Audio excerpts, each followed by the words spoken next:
La période des fêtes de fin d'année est propice à la consommation excessive de nourriture, de mélange de plusieurs types d'aliments avec de possibles conséquences sur la santé. Pour Rebecca Sagbourg, nutritionniste diététiste, beaucoup d'aliments prohibés sont mis sur le marché à vil prix et ils ne sont pas sans conséquences sur l'organisme humain. L'on doit donc s'armer de vigilance pour ne pas en consommer ou encore moins en subir les conséquences. Les périodes de fête sont des périodes où, au cours desquelles les aliments qui n'avaient pas été consommés tout au long de l'année et qui sont proches de leur expiration sont liquidés, donc sont vendus à moindre coût, ou des aliments déjà périmés même sont vendus à moindre coût.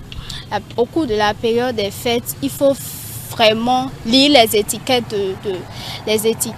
d'emballage de chaque produit en conserve que nous voulons acheter, pour ne pas acheter des aliments avariés, parce que la consommation de ces aliments-là pourrait avoir beaucoup de conséquences sur l'organisme. Et c'est une période au cours de laquelle il y a beaucoup d'aliments gras qui nous côtoient.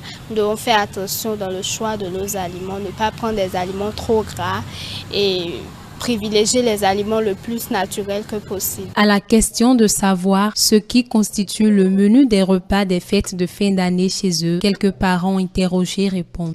Il n'y a pas de mets spécial, du riz, bien de la pâte noire ou bien du amiwa, des trucs du genre.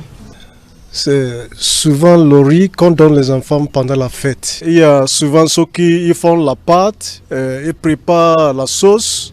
Surtout les boissons, les sucreries, ils en abusent, les amuse-bouches, des trucs comme ça.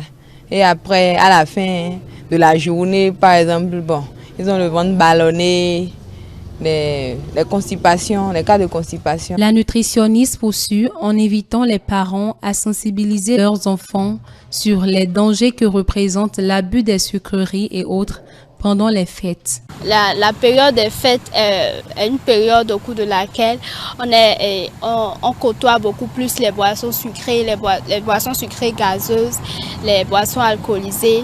Nous devons faire attention, limiter la consommation de ces aliments-là. Ce rôle reviendrait aux parents. C'est les parents qui feront l'effort parce qu'en période de fête, il y a beaucoup de sucreries, des bonbons, des biscuits qui sont répandus sur le marché. Et il faut que les parents sensibilisent leurs enfants à la maison afin qu'ils limitent la consommation de ces sucreries-là.